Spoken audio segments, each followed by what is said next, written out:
Welcome to Pindar Poetry. We hope you learned something new. In this video, I will explain how to use Adobe XD for beginners. Let's dive right into the interface. You'll find the main tools on the left, properties on the right, and your artboards in the center. Understanding this layout is key to efficient design. We'll cover creating new projects, navigating the canvas, and using basic shapes to start your first design. Get ready to transform your ideas into interactive prototypes with ease. Now that you're familiar with the interface, let's start designing. First, you'll select an artboard, which is your canvas, choosing from many preset sizes for different devices. Then, use the shape tools to create elements like buttons and image placeholders. The text tool lets you add and style your content.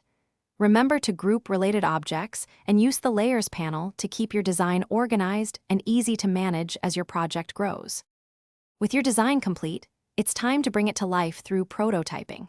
Switch to prototype mode to connect your artboards, defining how users will navigate through your app or website. You can add various interactions, such as a tap trigger for buttons or a drag trigger for carousels.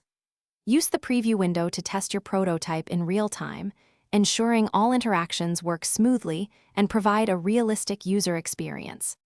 Finally, sharing your work is crucial for collaboration and feedback. Adobe XD allows you to generate shareable links for review or even design specs for developers. Beyond the core features, explore the extensive plugin ecosystem to automate tasks and integrate with other services, significantly boosting your productivity.